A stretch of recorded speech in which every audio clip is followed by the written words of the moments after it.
Assalamualaikum warahmatullahi wabarakatuh. Alhamdulillahimin wa binastain ala muhammadin wassalatu wassalamu ala asyrofil anbiya'i wal mursalin wa ala alihi ajmain. Assalatu wassalamu ala sayyidina rasulullah sallallahu alhamdulillah alhamdulillah islam wal iman wa kafa bi mu'minin. Nah, saudara saya ini kan tahu saya di Uber. Kata dia banyak masalah. Gimana ya masalahnya?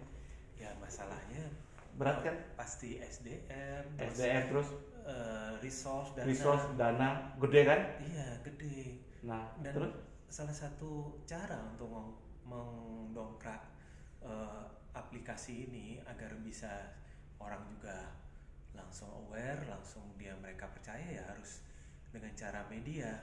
media. Media. Yang aku udah sarankan jadi manajer Uber itu harus ada ini auto IG, media sosial medsos. Menurut kamu IG sama Facebook bagus gak saling ini? Lebih bagus lagi Apa? kalau bisa skala nasional, maksud saya. Masalahnya ya, Iya. gini loh, Kalau bisa ya tentu itu nggak ada duitnya untuk kesana, biar lebih baik aku investasi ke enggak, sistem. gini loh, banyak hal-hal yang minim, misalnya seperti ada orang buka rumah makan gratis, itu seluruh Indonesia langsung di blow up. Jadi bagaimana orang itu tahu bahwa ternyata rumah makan gratis itu biaya minim tapi manfaatnya luar biasa.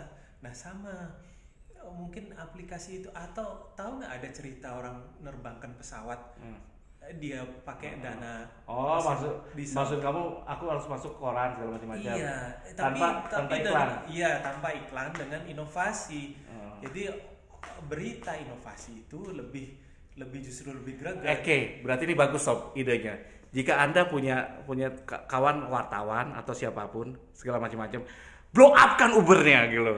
Kalau tadi saya pikir saya harus iklan di media nasional, nggak mau saya. Lebih baik duitnya untuk aplikasi aja. Sob, gini loh.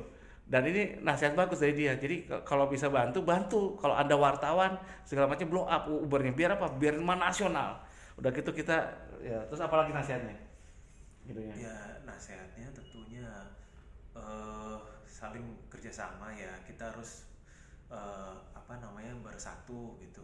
Memang hal ini tidak gampang, tidak mudah. Terus? Tapi nanti dengan tahu bahwa orang bisa masuk aplikasi, keuntungannya justru lebih banyak ya daripada aplikasi yang sudah ada. Nah ini Soalnya yang akan berbondong-bondong gitu loh. 1% pun tidak dimiliki oleh asing dan asing. 2/3 keuntungannya untuk wakaf. Saya mau diriin bank wakaf. Menurut kamu hebat gak? Ya bagus, cuma ya memang kembali Berat. lagi harus ada perjuangan. Berjuang sob. Nah ini dia.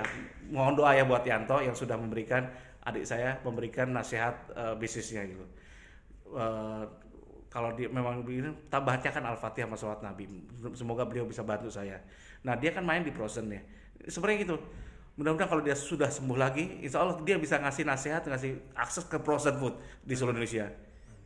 Jadi saya tuh gini nih kan, pengennya manajer cabang kan kita di mana-mana nih, ya kan, Aceh Papua. Nanti kita kasih freezer jadi resellernya frozen food. Ngerti maksudnya? Kita yang frozen food yang sudah punya ini, Anda ini ya, bagi Anda pengusaha frozen food, merek apapun yang terkenal yang sudah punya jaringan di mana-mana, kami siap di Uber untuk membantu Anda menjualkan itu. Saya siapkan mungkin di tempat saya nanti freezer, karena saya kan distributor Gea, Getra, Berjaya, macam-macam alat kitchen. Udah gitu mungkin frozen food di situ ya. Jadi nanti yang jualan itu drivernya. Jadi driver itu bukan hanya ojol ya, ngojol doang, tapi dia bisa jualan frozen food itu. Nah, kelebihannya di Uber satu lagi, drivernya itu jadi agen premium Uber Pay gitu, sehingga biasa jual pulsa, listrik segala macam-macam, token listrik dan yang lainnya. Dan istrinya bisa jualan juga, anaknya bisa dilibatkan gitu. Nah itu ya. Pertama saya rencana frozen food, habis frozen food mungkin kayak jualan-jualan produk-produk lainnya gitu. Ada lagi masukan kamu? Sebentar itu dulu. Nah itu dulu. Jadi intinya gini sob, ini masukan bagus dan saya terima. Dan semoga ya sob ya, jadikan ini kebaikan semua. Dan memang sob, jalankan ini nggak kaleng-kaleng duitnya gitu. Ini saya dinasihati loh sahabat saya Pak Widianto. Kep ngapain jalanin ojol gini? Teman saya di Surabaya itu sampai 500 miliar habis gitu. Dan dia sayang, lebih gak usah Kep gitu, jalanin loh. Oh namanya kan semakin bilang orang gak usah, saya bisa jalan gitu. Toh saya gak ngerasa berat gitu. Kenapa? Kalau gini loh sob ya, Saya aja nggak ngerasa berat, ngapain Anda pusing gitu. Urusan jalan urusan enggak, itu bukan urusan saya, itu urusan Allah gitu. Karena udah saya bilang ini bahwa ini untuk wakaf gitu. Untuk Allah semua. Jadi kalau berjuang untuk Allah, ya gitu, berjuang Allah, berjuang wakaf. Nggak ada takut-takutnya sob, nggak ada kaleng-kalengnya. Saya yang penting happy gitu. Saya nggak khawatir mau berhabis berapapun, nggak khawatir. Kenapa? Karena Allah gitu. Dan ada Anda yang bisa bantu semua. Kalau Anda mau bantu ya bantu, kalau enggak ya apa-apa gitu. Bantu doa aja cukup gitu. Jadi niat saya tuh mulia ya, tapi niat hanya sekedar niat, kalau nggak ada bentuknya. Ini udah bentuk, udah jadi. Ada kurang ada lebihnya, itu kelebihan ininya.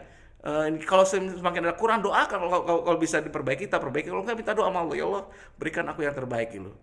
Jadi problemnya kalau sob ini nggak kaleng-kaleng sob, tapi saya happy aja tuh. Jadi saya aja happy, ngapain ada stres gitu sebagai manajernya. Yang penting kita bantu, niatkan satu ya, bantu niatnya membantu mempermudah berbagai usaha orang. So bayangin sekarang ya, kalau Anda mau masuk e-commerce, saya kasih gambaran ya. Anda masuk e-commerce sekarang nih, e-commerce itu ibarat di lautan, ikan kecil teri sampai ikan paus ada di situ. Ketika ekonomi, bayangin sekarang e-commerce kita hampir dari 5 besar e-commerce, itu 90%-nya milik asing dan asing semua gitu. Bahaya sob. Terus e-commerce itu coba Anda sekarang, dulu mungkin pas ini Anda bisa dapat untung gara-gara e-commerce itu. Jualan sekarang kan banting-bantingan gitu. Masa hanya untung 3.000 perak gitu dengan jualan jutaan gitu. Nggak mungkin sob. Sehingga pemain gede masuk situ semua. Udah gitu di e-commerce, ada beberapa e-commerce yang bayarnya nanti setelah terima barang 2 minggu, 3 minggu, malah mungkin lebih gitu. Dan di Cina banyak yang bangkrut juga seperti itu, e-commerce yang udah gede-gede gitu. Ternyata apa? Ternyata sistemnya dia tadi melakukan bakar duit sehabis-habisnya. Udah gitu uang supplier ditahan, di Uber nggak ada seperti itu. Kita cash to cash bayarnya gitu. Makanya itu yang saya jalankan gitu. Jadi intinya seperti itu. Dan bahayanya apa? Di e-commerce itu kalau kita masuk, itu dari ikan teri sampai ikan paus ada di situ, ikan hiu ada di situ gitu. Predator banyak gitu. Sampai pabrikan sekarang itu masuk di e-commerce, bayangin coba. Kalau udah pabrikan masuk, usahanya apa gitu. Saya kadang-kadang setuju ya dengan apa? Dengan mempermudah sistem gitu, transportasi disebut sih gampang. Tapi saya nggak setujunya rantainya jadi pendek. Kalau rantai pendek, rakyat nggak makan jadinya. Saya lebih cenderung barang mahal nggak masalah, yang penting kita punya duit tuh. Daripada barang murah kita nggak ada duitnya. Dan ini akan terjadi, kita dapat barang murah tapi nggak punya duit. Intinya apa? Karena e-commerce seperti itu. Bayangin ya, pabriknya dia yang menguasai, distribusinya yang menguasai, e-commerce-nya dia yang menguasai, sampai Alipay dia yang menguasai nanti pembayarannya lewat elektronik semua. Makanya mereka semua masuk ke sini, ke Indonesia seperti itu. Karena ingin menguasai, kita dijadiin pasar gitu. Kita middle country trap gitu. Jadi middle income country trap. Jadi dijebak dengan middle income aja gitu. Tidak naik dari situ. Supaya apa? Supaya bisa beli tapi nggak bisa menghasilkan. Seperti itu jadi. Kalau kita kehabisan duit, mineral kita ini jual ke mereka semua. Terus kedua, sekarang yang main ojol sekarang banyak yang kuat asing semua, yang benar-benar 100% milik Indonesia kita. Ngomongnya karya anak bangsa, apa karya anak bangsa tapi yang pakai asing semua, pemiliknya asing dan asing. Insya Allah ini nggak saya jual kemanapun, milik Allah. Jadi kalau sob mau berjuangnya. Kalau Anda ngerasa lebih bagus, punya bisa nyumbang, oh Cap saya ahli IT Cap, saya mau nyumbangkan wakafin ilmu saya, don.